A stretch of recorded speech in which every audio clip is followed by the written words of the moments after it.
New year, new opportunities for good things. Let's see how things are going in the Owl House corner of the internet.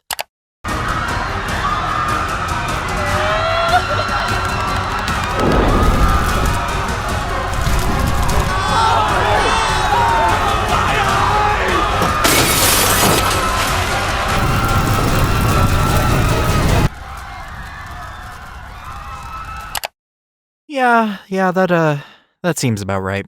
I guess Disney should have really pushed to pick up those Mario film rights, because with the amount of leaks going on there, they desperately need a plumber to check that out. Anywho, yeah, the episode got leaked. Yes, this video is safe. There won't be any clips or spoilers from the leaked materials. No, I haven't seen it yet, and if you have, don't even allude to spoilers in the comments. Don't even try, I will go full fun police on you. That said, welcome one and all to your one-stop shop for everything we legally know about the Owl House Season 3 Part 2. I wanted to make this quite a bit earlier than I usually do before I get spoiled on stuff in case I accidentally do, and I figured that this would be a nice little safe space where the uninformed could gather and speculate on what happens in the episode while the others who did see it laugh at us for getting everything wrong.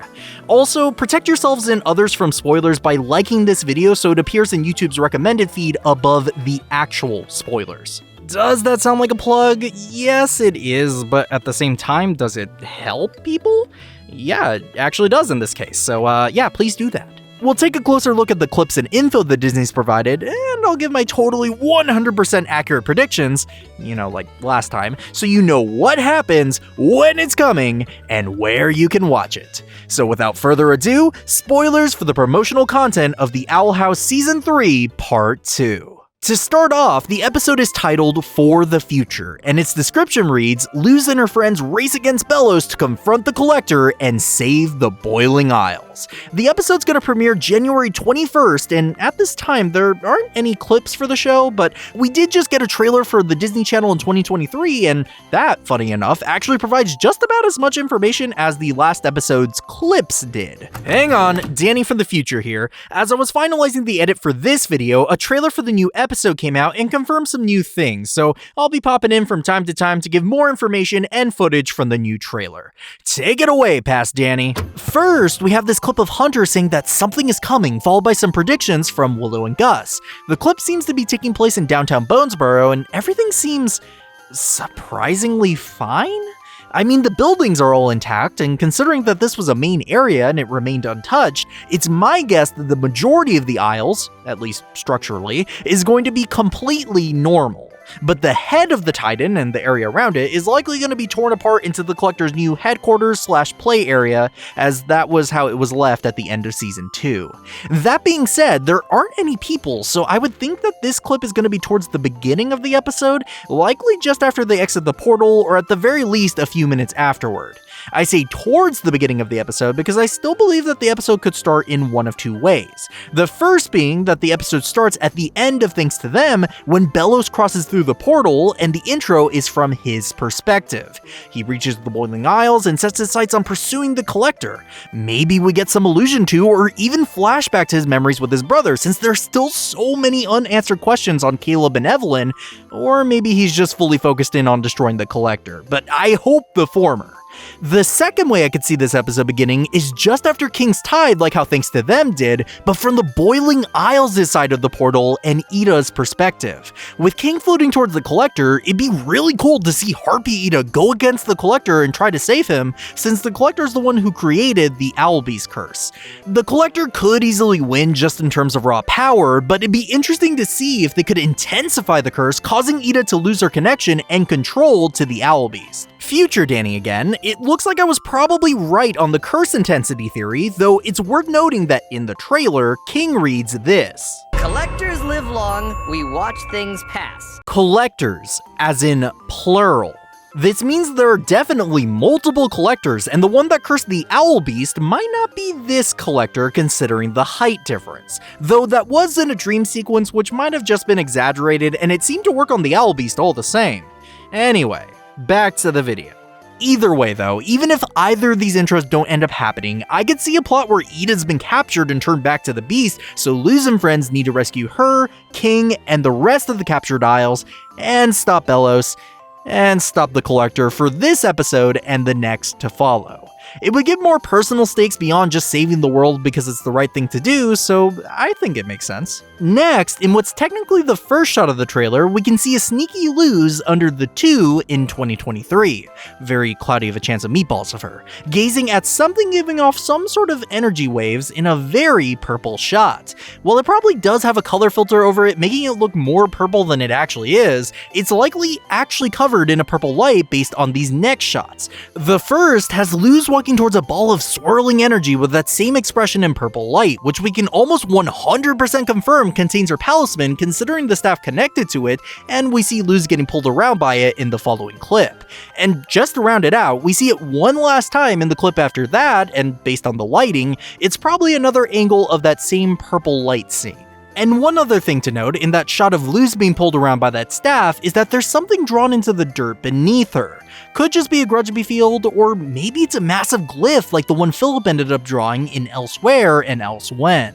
You might be right, Past Danny, considering that in the trailer there's a shot of the healing homeroom where we can see memory photos of her time with Philip. So what's going on here? Well, either A, it's a dream sequence and Luz is imagining what it's going to be like to finally meet her talisman, which would explain why it doesn't have a form yet, or B, it actually is real and the energy being produced by it is because the egg just hatched and is starting to take form. Either are likely, but I'm doubtful of both for two different reasons. For one, the background, while hard to see, is a bit different between these two shots, causing me to believe that they take place in separate locations somehow, making option B difficult to explain. But on the other hand, Luz rides her staff through a non-dream looking area, so option A is difficult to pin too. For that reason, I'm gonna fill out option C, where both options are true. Luz has a dream about getting her talisman and it actually happens later in the episode. Or, I'm just overthinking this and her talisman just hatches. I've been wrong before. Nevertheless, I'm 80% certain it's hatching and it's probably gonna end up being a snake. While it would be a big plot twist for it to be something completely different, I don't have enough tables in my house to flip for it to not be a snake or snaky creature considering all the hints dropped in the last episode. Moving on, in a second to last shot, we have Belos ominously looming at the end of a long hallway leading into what appears to be a cave. Could be part of that intro I theorized earlier, maybe not. What's at the end of the hallway is anyone's guess, but I'm hoping for some Widobane lore. And finally, the last Owl House clip for the trailer has the gang looking very unimpressed at something. But something we can be impressed by is, of course, Barkus with some sweet looking shades. This tells us a lot about what's likely to happen in this episode. If Barkus is okay, that means some of the Hexside students might be as well. This could mean a resistance force to the Collector consisting of the students and some adults could find the gang and bring them to their base of operations. And from the future, I can indeed tell you that this is the case, since we also see Skara and a manly-looking Matholomule. After all, witch puberty is quite quick.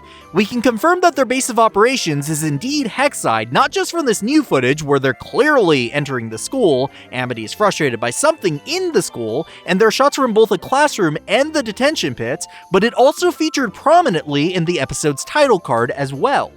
However, as far as the Hexside adults go, I don't think we're going to be seeing too much of them. But Past Danny, why don't you tell them what you think is going to happen when they get there? They could form a plan to stop the Collector and storm their playhouse, getting Luz and friends inside where they find an owl beast Ida and where the episode will end.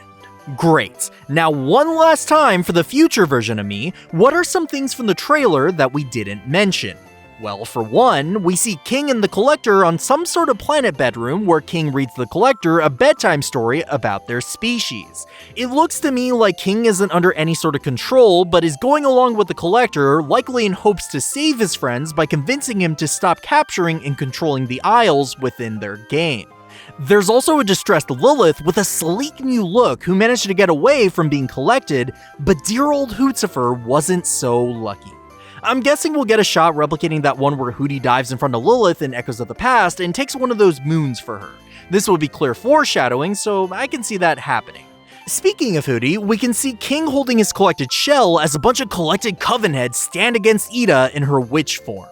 That doesn't mean that she's free from the effects of the beast though. For the first time in several episodes, we see her covered with feathers all around, meaning it's likely she's just about to turn again. She might be going in and out frequently considering the beware a beast sign, but only time will tell what this means for everyone's favorite bad girl coven head. We also see that the Owl Gang has made their way back to a still deserted and normal owl house. I'm interested to see if Camila and Luz have a bonding scene as Camila starts to see where Luz lived and learned so much. Maybe this takes place after the events in Bonesboro. Lastly, we see Hunter pulling Willow out of harm's way from something that the collected residents are running away from, in what appears to be a set dress downtown Bonesboro.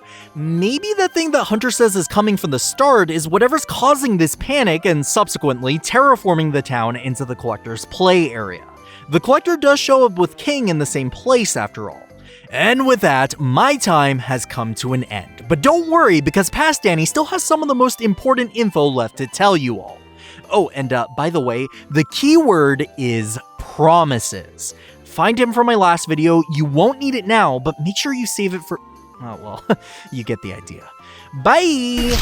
So that's what we know along with my thoughts on the clips. As far as some more wild and wacky predictions, I predict Huntlow is going to become canon in this episode because there's not too much time left otherwise, and I'd figured that the last episode is going to be mostly dedicated to resolving Luz, King, and Ida's storylines. I predict we'll get some backstory on who the Collector is and how they have the power he does, and finally, I predict that some villain character is gonna die. Maybe one of the Coven heads, Kikimor, or Odalia ends up serving the Collector, and in a fight with the Owl Gang, they get crushed with the falling rock or something, I don't know. Based on the last episode, they're not pulling any punches for Disney's sake anymore, and honestly, is anyone gonna complain seeing them get what's coming to them, so why not? We can finally dust off that content warning card from True Colors, Disney, come on, just do it! So last but not least, how can you watch for the future? Well, the easiest legal option is to have a cable subscription and watch it on the Disney Channel or on demand on Disney Now. However, since most people don't have that anymore, there's thankfully a good chance it could end up on Disney Channel's YouTube channel, like how Thanks to Them did within the first day or so of its premiere, especially if it's considered a special. If it does, but it's region locked to the US, you can always use a VPN to change your location. Just go to my last video about 2 minutes in if you want a deal for that. Lastly, if none of those options pan out for you, beyond more illicit methods, you don't really have any other options. I know that there's temptation to check it out now with so many of you already seeing it and it being so readily available right now, so I can't stop you from watching it. However, if you do, and you have the means to watch it legitimately, I strongly encourage you to support the official release and watch it when it officially comes out on January 21st or whenever it releases on YouTube. It's the right thing to do, and more importantly, it shows your support for the crew of the show. Anywho, for those of you without Future Sight, I want to hear your predictions for the episode too, so leave a comment below telling me what you're hoping to see, and for those of you who have seen it, I guess you can leave a comment of your favorite food. Actually, that seems positive. In fact, I want to hear everyone's favorite food and predictions in the comments. Again, no spoilers though, seriously. Spoilers make Hooty cry, and sad Hooty is worse than normal Hooty, believe me. Anyway, I've been Danny K, and remember to do something nice for yourself today. Self-care is important, so write something you like about yourself so you can save it for the future. I'll see you all on the Hex side.